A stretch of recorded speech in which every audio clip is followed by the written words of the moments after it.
Good morning. आज मैं अपने समय से थोड़ा लेट हूँ, जिसके लिए मुझे खेद है। ठहरो आईएएस पीसीएस वालों, मुझे दिक्कत हुई, आपको दिक्कत होने नहीं दूंगी। प्रीलिम्स प्रैक्टिस सीरीज प्रोग्राम में आपका स्वागत है। आइए प्रैक्टिस करते हैं। Question number first, sickle cell anaemia के संबंध में निम्न कथनों पर विचार करते हुए सत्य कथन की पहचान करें। स्टेटमेंट कथन फर्स्ट, ए राष्ट्रीय सिकल सेल एनीमिया उन्मूलन मिशन की शुरुआत 1 जुलाई 2023 को हुई। स्टेटमेंट बी, इससे हीमोग्लोबिन में असामान्यता आ जाती है। स्टेटमेंट सी, यह रोग तब होता है जब किसी व्यक्ति को हीमोग्लोबिन बनाने वाले बीटा ग्लोबिन जीन की असामान्य प्रतियां विरासत में नहीं मिलता है।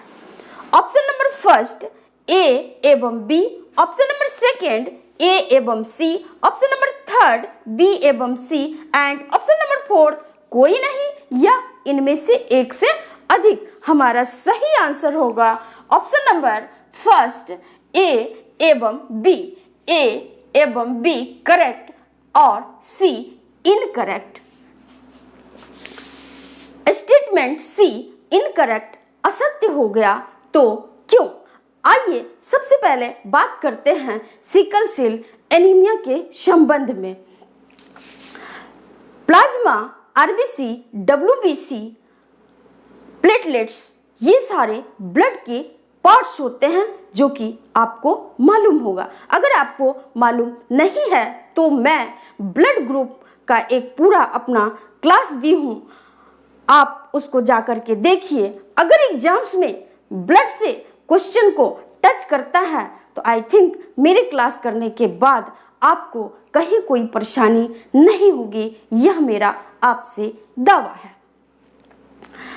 ब्लड में उपस्थित आरबीसी रेड ब्लड कॉर्पसेल्स, जिसमें हीमोग्लोबिन होता है और यह हीमोग्लोबिन पूरे बॉडी में, पूरे शरीर में ऑक्सीजन का ट्रांसपोर्टेशन करता है, वहन करता है। जब इस हीमोग्लोबिन में असामान्यता आ जाती है, अर्थात हीमोग्लोबिन में विकृति आ जाती है, यह कठोर हो जाता है, चिपचिपा हो जाता है, तो इसकी वजह से हमें सिकल सेल एनीमिया हो जाता है। महिलाएं इस बीमारी से ज्यादा ग्रसित होती है। आरबीसी लाल रक्त कोशिकाएं, जिसकी आकृति एल्पेनलीबे टॉफी, जो कि आप सभी ने खाया होगा, की तरह होती है। इस तरह से ये जो बीच का पार्ट है ये धंसा होता है।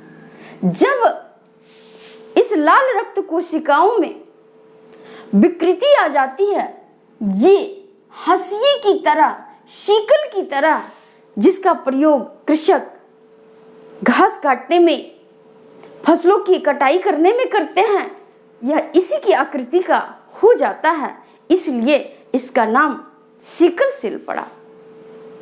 आपको शब्दों पे ध्यान देना है और पेशेंसली चीजों को समझते हुए आंसर्स करना है। सिकल सेल एनीमिया उन्मूलन अभियान की शुरुआत 1 जुलाई 2023 को मध्य प्रदेश के शहडोल जिले से की गई।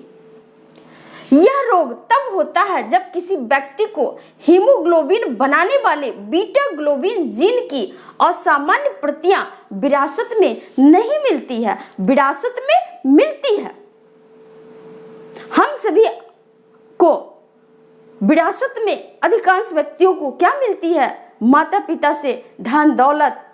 बट जब ये असामान्य बीटा ग्लोबिन हमें विरासत में मिलती है तो हम या फिर यूं कहें व्यक्ति सिकल सेल एनीमिया से ग्रसित हो जाता है, आइए जानते हैं इसके कुछ लक्षण को। जब ये बीमारी होती है तो व्यक्ति के हाथ पैर में काफी दर्द होता है, दर्द का दौरा पड़ता है और कभी कभी तो व्यक्ति को किडनी गुर्दे से संबंधित बीमारियां भी हो जाती है। व्यक्ति के पैर में अल्सर हो जाता है। इसके निवारण के रूप में एंटीबायोटिक्स, दर्द निवारक गोलियां, फॉलिक एसिड की गोलियां आदि दी जाती है। I think sickle cell anaemia आपको अच्छे से समझ में आ गया है। चलते हैं नेक्स्ट क्वेश्चन की ओर। क्वेश्चन नंबर 2, संघाई सहयोग संगठन SCO के संबंध में निम्न कथनों पर विचार करते हुए सत्य कथन ऑब्लिक कथनों की पहचान करें। कथन स्टेटमेंट A, इसका गठन 15 जून 2001 को हुआ। स्टेटमेंट B, भारत और पाकिस्तान 2017 में SCO का सदस्य बना। स्टेटमेंट C, ईरान SCO का 10वां सदस्य बना। Statement D, Afghanistan, Belarus, Mongolia आदि इसके कुछ सदस्य देश हैं। स्टेटमेंट E, इसका मुख्यालय बीजिंग में है। ऑप्शन नंबर 1 A, B एवं E। Option number 2 B, C एवं D। Option number 3 A, B एवं D and option number 4 A, C एवं E। हमारा सही आंसर होगा ऑप्शन नंबर 1 A, B एवं E। ऑप्शन नंबर C और D रॉन्ग हो गया, गलत हो गया, तो क्यों? सबसे पहले हम समझते हैं संघाई सहयोग संगठन SCO, संघाई कोऑपरेशन ऑर्गेनाइजेशन। संघाई सहयोग संगठन से पहले 1996 में 1996 में इसे संघाई 5 के नाम से जाना जाता था। उन संघाई 5 में कौन कौन से देश थे समझते हैं। रूस, चीन और 3 स्तान कंट्री, कजाकिस्तान, किर्गिस्तान और ताजिकिस्तान। 2001 में संघाई में उज्बेकिस्तान को इसकी सदस्यता मिलने के बाद इसका नाम संघाई सहयोग संगठन SCO पड़ा। इसलिए स्टेटमेंट A, इसका गठन 15 जून 2001 को हुआ, सत्य है। अपना देश भारत और पाकिस्तान को SCO की सदस्यता 2017 में मिली। ईरान SCO का 10वां सदस्य है, नहीं, ईरान SCO का 9वां सदस्य बना। पहले SCO में 8 सदस्य थे और अब 9वां सदस्य ईरान बना। आइए समझते हैं ये 9 सदस्य कौन कौन से हैं, जरा मैप पे भी गौर करते हैं। मान लीजिए ये अपना देश भारत है, इधर ये वाला पार्ट जम्मू कश्मीर, ये गुजरात का पार्ट है और ये जो है ये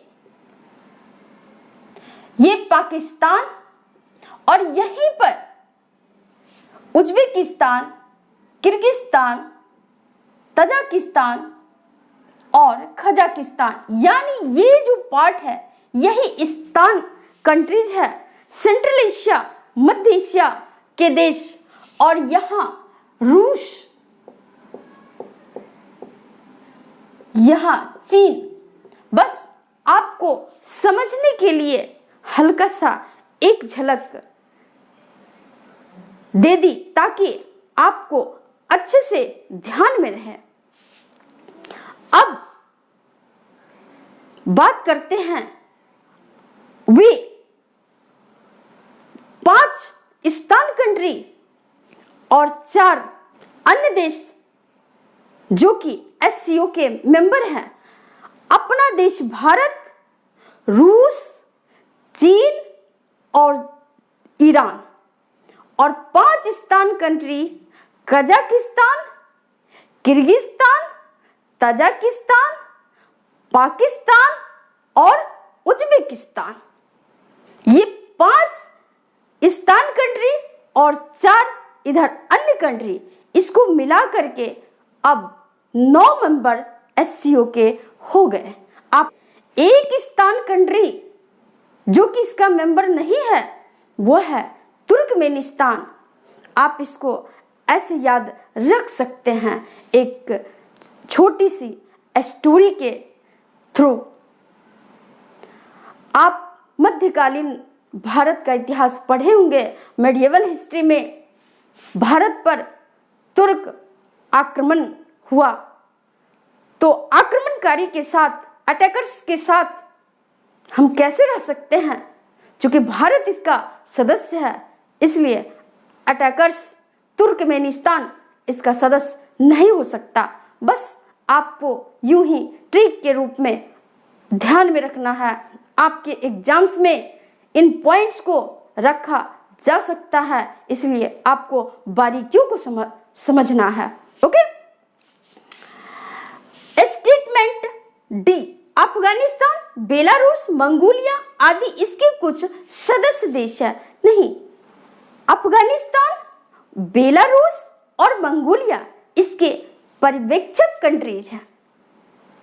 रूस सदस्य है पर बेलारूस पर्यवेक्षक है। स्टेटमेंट ई, इसका मुख्यालय बीजिंग में है। बिल्कुल सत्य है। आई थिंक SCO संघाई सहयोग संगठन आपको अच्छे से समझ में आ गया होगा। आज के लिए इतना ही। थैंक यू, धन्यवाद।